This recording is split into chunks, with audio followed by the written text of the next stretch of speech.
All Kerala lottery agent and sellers Congress 9ാം സംസ്ഥാന സമ്മേളനം April 26-27 തീയതികളിലായി തിരൂരിൽ നടക്കും. 14 ജില്ലകളിൽ നിന്നായി 2000 പ്രവർത്തകർ മുനിസിപ്പൽ ടൗൺ ഹാൾ മൈതാനം സമ്മേളനത്തിൽ പങ്കെടുക്കും. 26-ന് 3 മണിക്ക് സംസ്ഥാന പ്രസിഡന്റ് ഫിലിപ്പ് സമ്മേളന നഗറിൽ പതാക ഉയർത്തുന്നതോടുകൂടി സമ്മേളനം ആരംഭിക്കും. 4 മണിക്ക് പൊതുസമ്മേളനം കോൺഗ്രസ് വർക്കിംഗ് കമ്മിറ്റി അംഗം രമേശ് ചെന്നിത്തല ഉദ്ഘാടനം ചെയ്യും. AP അനിൽകുമാർ MLA മുഖ്യപ്രഭാഷണം നടത്തും. DCC പ്രസിഡന്റ് VS ജോയ് മുഖ്യാതിഥി ആയിരിക്കും.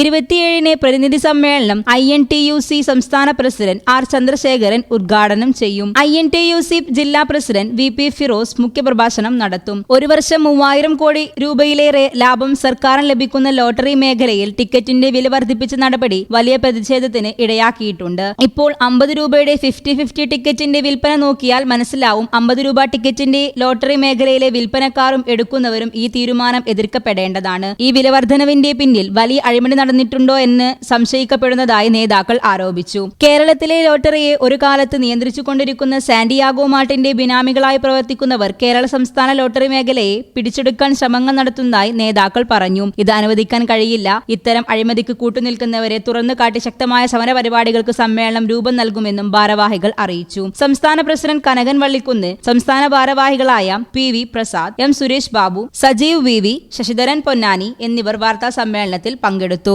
അൽസലാമ ഐ ഹോസ്പിറ്റൽ സേവനത്തിന്റെ 20ാം വർഷത്തിലേക്ക് 21 ലക്ഷത്തോളം സന്തുഷ്ടരായ ഉപഭോക്താക്കളും 2 ലക്ഷത്തോളം തിമിര ശസ്ത്രക്രിയകളും പൂർത്തിയാക്കിയ മലബാറിലെ ഏക കണ്ണാശുപത്രി. ലോകോത്തര നിലവാരമുള്ള ചികിത്സാ സംവിധാനങ്ങൾ, തിമിര ശസ്ത്രക്രിയ, ഗ്ലൂക്കോമ, റെറ്റിന വിഭാഗം, കോർണിയ, ലേസർ ചികിത്സാ വിഭാഗം, contact lens clinic, optical, pharmacy, lab തുടങ്ങി നൂതന സാങ്കേതിക വിദ്യ ഒരുക്കിയുള്ള എല്ലാ നേത്രരോഗ ചികിത്സാ സൗകര്യങ്ങളും വിദഗ്ധരായ ഡോക്ടർമാരുടെ മേൽനോട്ടത്തിൽ. Al Salama eye hospital, hospital road, Perinthalmanna.